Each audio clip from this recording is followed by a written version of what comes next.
Quisiera entonces entrar de alguna manera en el contexto de esta cita, que es todo el relato de la cena. Llama la atención en un primer momento el hecho de que se nos narre con lujo de detalles el lavatorio de los pies y no se nos diga nada de lo que tradicionalmente llamamos la Eucaristía, el gesto y las palabras de Jesús sobre el pan y el vino. La última cena, la Eucaristía, entonces, en este Evangelio se llama lavatorio de los pies. Dejo a los especialistas la discusión de qué fue lo que realmente ocurrió en la cena. Acción sacramental sobre el pan y el vino o acción profética de lavar los pies como un esclavo. Alguna vez leí que parece ser que al comienzo de la vida de la Iglesia convivieron los dos gestos, pero poco a poco, por la facilidad y la practicidad, prevaleció el de el pan y el vino.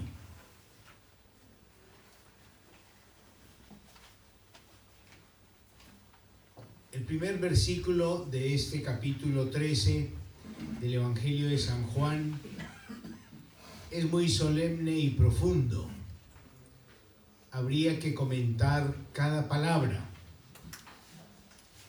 Antes de la fiesta de la Pascua, sabiendo Jesús que había llegado su hora de pasar de este mundo al Padre, habiendo amado a los suyos que estaban en el mundo, los amó hasta el extremo.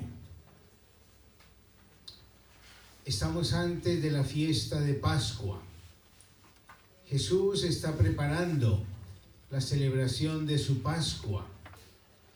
Sabe que ya ha llegado la hora de pasar de este mundo al Padre, es decir, la hora de su glorificación, la hora de manifestarse definitivamente, de manifestar totalmente al Padre, de manifestar su gloria, su ser, su esencia. Jesús, a lo largo de su vida, ya ha mostrado su amor a los suyos, pero ahora, en esta hora, lleva hasta el extremo ese amor. Lo lleva hasta sus últimas consecuencias, hasta la muerte en cruz, hasta la muerte como un esclavo crucificado. Todo este enunciado es lo que desarrolla en los versículos que siguen. Es decir, que va a mostrar ahora cuál es el ser, la esencia de Dios, el ser, la esencia de Él como Hijo de Dios y manifestación de Dios. Se levanta de la mesa, es decir, que abandona el lugar que le corresponde, el puesto principal, el de maestro. Ya lo había dicho en otro texto evangélico. ¿Quién es más importante?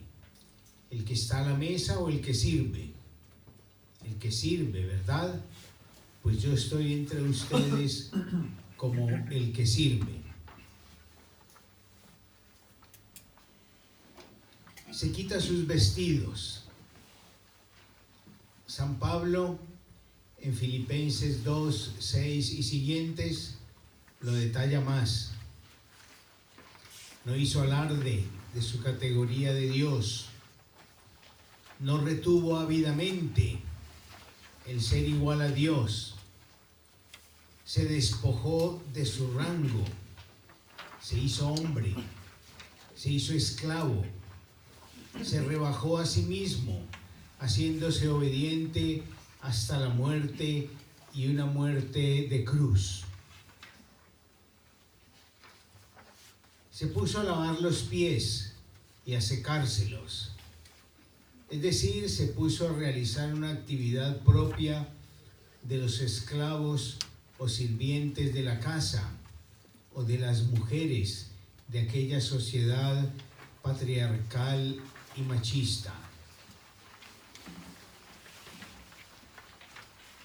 Y siguiendo la lógica del himno de Filipenses, este rebajarse conduce a ser constituido Señor, a ser exaltado, a recibir el nombre que está sobre todo nombre. Es decir, a reconocer que este hombre es Dios, que así actúa Dios con el ser humano, que así es el amor de Dios por los suyos.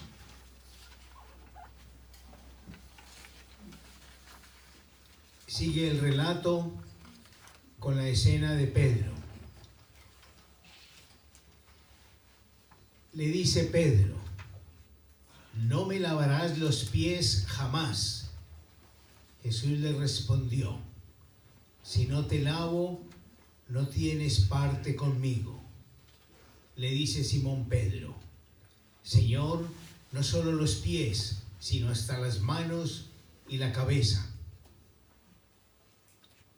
Pedro, por respeto al maestro, o tal vez por una falsa humildad, por un cálculo bien premeditado, si me dejo lavar, de seguro este me va a pedir que yo haga lo mismo. Se niega a aceptar este gesto de Jesús. Es demasiado comprometido. Pero ante la conminación de Jesús de que no tendrá parte con él, no serán amigos, perderán la relación maestro-discípulo, Pedro reacciona y pide que lo bañe todo, que lo empape bien de esa acción amorosa del Señor. Y concluye la escena con lo que tal vez había imaginado Pedro. Después que les lavó los pies, tomó sus vestidos, volvió a la mesa y les dijo: ¿comprendéis lo que yo he hecho con vosotros? Vosotros me llamáis el Maestro y el Señor, y decís bien, porque lo soy. Pues si yo, el Señor y el Maestro, os he lavado los pies, vosotros también debéis lavaros los pies unos a otros, porque os he dado ejemplo para que también vosotros hagáis como yo he hecho con vosotros. Un dato curioso es que toma sus vestidos de nuevo, pero como que no se quita la toalla que llevaba amarrada. Sigue siendo servidor, esclavo, aún sentado a la mesa. El ser Señor y Maestro no lo exime de seguir siendo servidor y esclavo. Y viene el mandato correspondiente al del relato del pan y del vino. Haced esto en conmemoración mía, repetido 2 veces. Pues si yo, el Señor y el Maestro, os he lavado los pies, vosotros también debéis lavaros los pies unos a otros. Porque os he dado ejemplo para que también vosotros hagáis como yo he hecho con vosotros. Lavarnos los pies unos a otros, ese es el mandato. Hacernos esclavos y servidores de los demás es la consecuencia de participar en la cena del Señor. Entregar la vida como Él la entrega hasta las últimas consecuencias. Y sigue el capítulo con dos escenas interesantes. El anuncio de la traición de Judas y de la negación de Pedro. Es decir, que desde el comienzo existe la posibilidad de que los que participamos en la cena lo traicionemos o lo neguemos. Al Señor no le importa. Por eso, a pesar de lo que pueda pasar, nos sigue invitando a su mesa, a la mesa de su amor y de su entrega.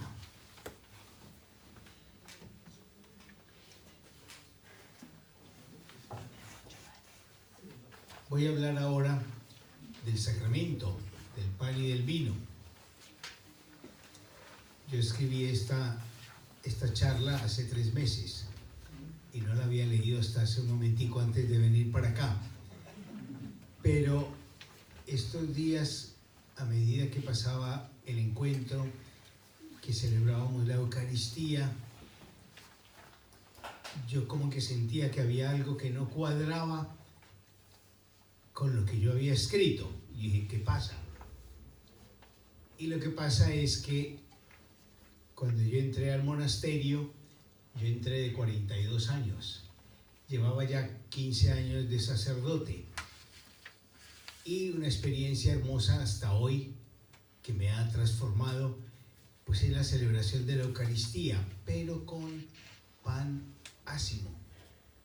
Entonces, tomar el pan cuando me toca presidir y decir, esto es mi cuerpo, este pan, pero son estas manos y este cuerpo que está tocando este cuerpo, esto es mi cuerpo.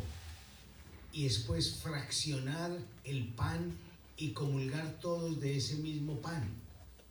En la Eucaristía ordinaria no llega mucha gente, el pan ácimo es más pequeño, pero los domingos se hace uno más grande que alcanza para muchísimas más personas y se lleva ya preparado otro ya partido. Entonces, esa experiencia así como tan sensible de lo que es la Eucaristía, pues ha sido la experiencia mía a este nivel del pan y del vino, del cuerpo y la sangre del Señor. Esta mañana cuando leía lo que escribí, me quedó muy pequeñita esa parte del pan y del vino, del cuerpo y la sangre, pero porque me centré en el lema de el EBLA. Continúo entonces con lo que está ahí escrito. Quisiera recordar el otro gesto, el que nos es más común, el del pan y el vino. Jesús hace una declaración sobre esos dos elementos. Se identifica con ellos. Este pan soy yo, que me entrego por vosotros. Me hago pan para ser partido, repartido, compartido. Soy vida entregada, compartida. El vino de esta copa es mi sangre, que va a ser derramada para celebrar una nueva alianza. Este vino es mi sangre derramada para dar nueva vida. Y no falta aquí el mandato: haced esto en conmemoración mía. Y el realizar esta acción sacramental en cada Eucaristía es tan comprometido como el del lavatorio de los pies. Comer el cuerpo del Señor y beber su sangre nos compromete a ser también nosotros, para los demás, cuerpo entregado, sin medida, totalmente, y ser sangre derramada, vida entregada, gota a gota, para dar vida a los demás. En ambos gestos de Jesús queda bien clara la relación con nuestro tema de hoy. Eucaristía, servicio y misión de acogida en nuestros monasterios. Participar de la Eucaristía debe traducirse en la vida práctica de cada monje, de cada monja, en servicio, en acogida del otro, no solo del huésped, que nos es más fácil, sino sobre todo del hermano o la hermana con la que compartimos un mismo ideal de vida. Si se nos pide coherencia entre Eucaristía y vida en relación con la acogida de los huéspedes, esa coherencia debe ser total, comenzando por casa, comenzando por la comunidad. No puede haber auténtica acogida del huésped sin verdadera y auténtica vida fraterna al interior de la comunidad monástica. Los huéspedes, querámoslo o no, lo perciben cuando visitan nuestros monasterios. Muchas veces en su visita solo toman contacto con el portero, el hospedero y el que les brinda la atención espiritual, pero dejan un sentido mensaje escrito agradeciendo a todos los monjes por el testimonio de vida, por la alegría, la entrega, la comunión con el Señor y con los hermanos que perciben en las celebraciones y en las atenciones que se les brinda calladamente. Cuando encuentran lo contrario, también lo perciben: la división, la envidia, la murmuración, la incoherencia de vida. No lo escriben, pero lo comentan. No se atreven a decirlo, pero se llevan un mal sabor de boca, un antitestimonio. Y si estamos hablando de Eucaristía, estamos hablando de comunidad. La comunidad es la que celebra la Eucaristía. Uno solo, aunque sea presbítero, no puede celebrar una Eucaristía. De hecho, la instrucción general del misal romano, en el número 252, prescribe que al menos haya un ministro asistiendo al presbítero y que solo por causa justa y razonable puede celebrar sin un ministro o un fiel, el número 254. El ite missa est es un mandato en plural. Id, podéis ir, pueden ir, decimos en castellano. Eso quiere decir que la misión que se deriva de la participación en la Eucaristía no es una misión particular. Aplicado a nuestro tema de la acogida, quiere decir que el hospedero o la hospedera representan a la comunidad monástica. No es un francotirador que actúa solo o sola. Y eso tiene también consecuencias para el que presta el servicio. Actúa en nombre de la comunidad, no al margen de ella, o lo que es peor, contra ella. Y consecuencias para los demás monjes o monjas. ¿De qué manera estamos cerca del hospedero o de la hospedera, interesándonos por lo que hace, estando disponibles para echarles una mano? El servicio de hospedería se presta por envío del superior o superiora y de la comunidad. Es decir, que el hospedero, la hospedera, está en comunión con ellos y los mantiene al tanto de lo que allí sucede.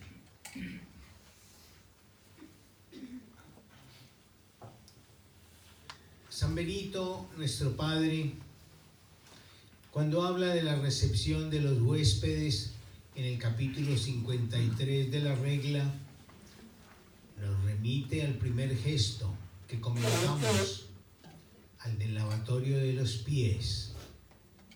En el Evangelio, Cristo, el Maestro, lava los pies a los discípulos, sus hermanos, e invita a lavarnos los pies unos a otros como hermanos, a hacernos esclavos y servidores de los demás como Cristo. Pero ahora San Benito da un giro muy interesante. El huésped ya no es solamente un hermano, sino la misma persona de Cristo que viene a visitarnos. Recíbanse a todos los huéspedes que llegan como a Cristo, pues Él mismo ha de decir: huésped fui y me recibieron. Se sobreentiende la lógica del capítulo 25 del Evangelio de San Mateo, el juicio final, de donde está tomado el texto. En verdad os digo que cuanto hicisteis a uno de estos hermanos míos más pequeños, a mí me lo hicisteis. Es decir, que en San Benito ya no es el sacramento del cuerpo y la sangre el que me lanza a la misión y servicio de acogida en el monasterio, sino que es el sacramento del hermano, tema muy frecuente en la regla. El hermano no solo representa a Cristo, sino que es Cristo mismo que viene a visitarnos en este caso, y por eso el trato tan exquisito que se le da a todos. Dese el honor que corresponde, es decir, el honor que corresponde a Cristo. Cuando se anuncia un huésped, el superior o los hermanos salgan a su encuentro con la más solícita caridad. Se sobreentiende que salen presurosos ante semejante visita y ponen todo su empeño en atenderlo lo mejor posible, o todo lo mejor de lo que son capaces, sin medirse. Por eso habla de solícita caridad, que es el amor de Dios, incondicional, gratuito, sin medida. Oren primero juntos y dense luego la paz. Según las instrucciones de Jesús a sus enviados, cuando entréis a una casa, decid primero: paz a esta casa. Es Cristo el que viene a traernos la paz en el huésped que llega. Muestren la mayor humildad al saludar a todos los huéspedes que llegan o se van, inclinando la cabeza o postrando todo el cuerpo en tierra, adorando en ellos a Cristo, que es a quien se recibe. Y se le trata con la mayor humildad, la adoración, el reconocimiento de que se está recibiendo a Cristo mismo. Solo a Él se le adora. Lleven a orar a los huéspedes que reciben, y luego el superior o quien éste mandare, siéntese con ellos. Léanle al huésped la ley divina para que se edifique, y trátenlo luego con toda cortesía. Este orar juntos, leer la ley divina y sentarse se parece a una Eucaristía. Celébrese la acción de gracias con el huésped que es Cristo. En atención al huésped, el superior no ayunará. Siguiendo la lógica evangélica, no puede ayunar, porque el novio está con ellos, están de fiesta. El abad vierta el agua para lavar las manos de los huéspedes, y tanto el abad como toda la comunidad laven los pies a los huéspedes. Somos sus servidores, sus esclavos. Estamos dispuestos a servirlos, a entregar nuestra vida por ellos, a entregarles lo que somos y tenemos. después de lavarlos, digan este verso. Hemos recibido, Señor, tu misericordia en medio de tu templo. Y no podía ser de otro modo. Le damos gracias al Señor por habernos visitado. Hemos recibido su misericordia en esta visita. Yo creo que todos, todas en nuestros monasterios hemos vivido esa experiencia. Los huéspedes no son un estorbo, un mal menor que tenemos que soportar en nuestra vida monástica. Son sin duda un testigo fiel de lo que hacemos y de cómo lo hacemos. Testigo de la autenticidad de lo que a veces hacemos distraída o rutinariamente, y ante la presencia del huésped nos esforzamos en ser más auténticos en la celebración.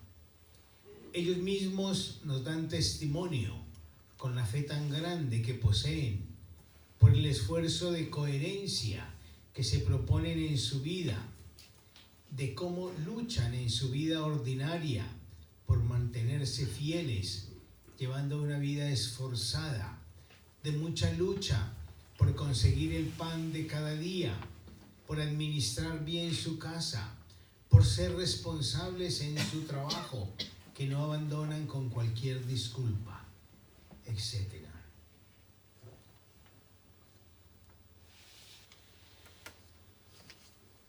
Para concluir, quisiera citar nuevamente a San Benito,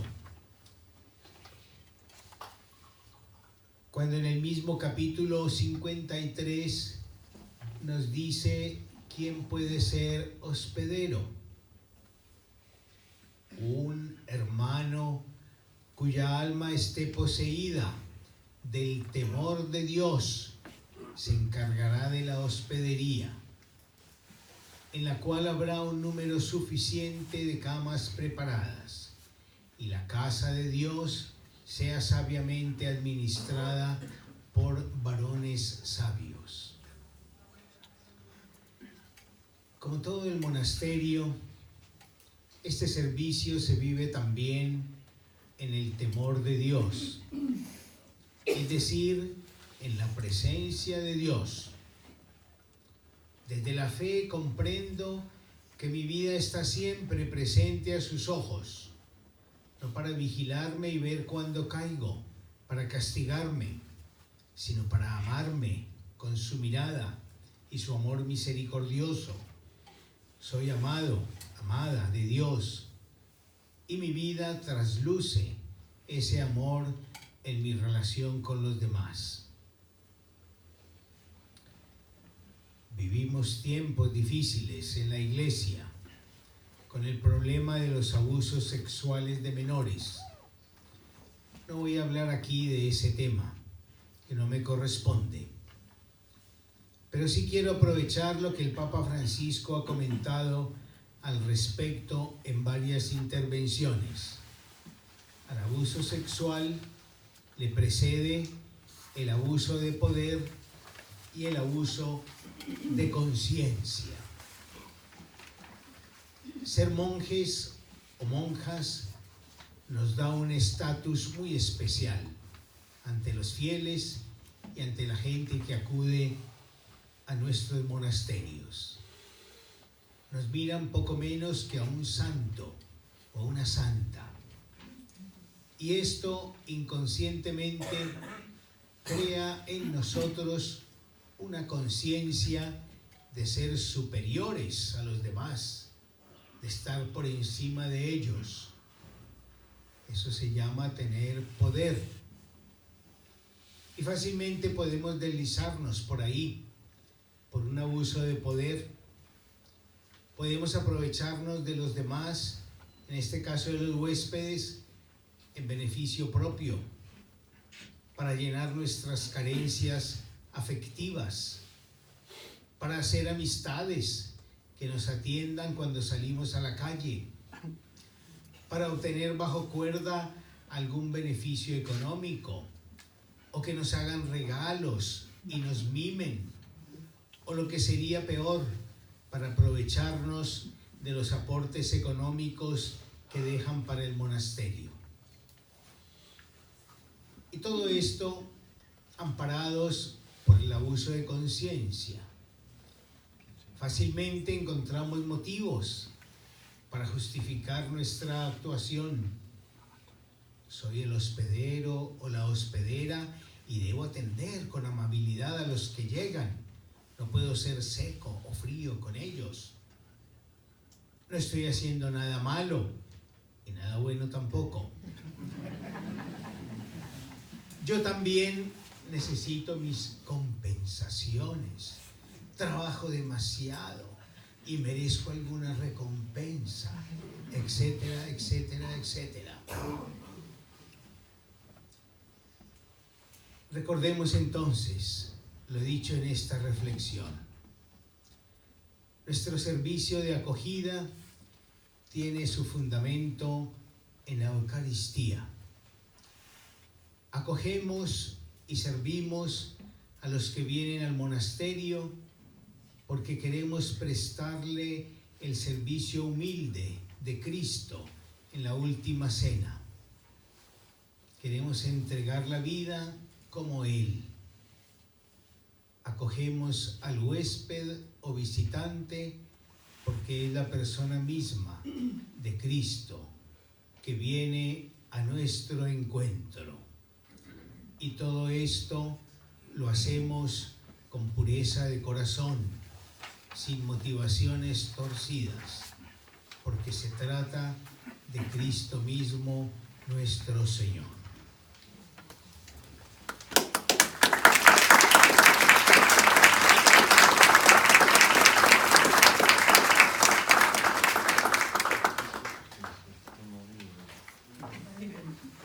¿Hay alguna pregunta para el abad Humberto?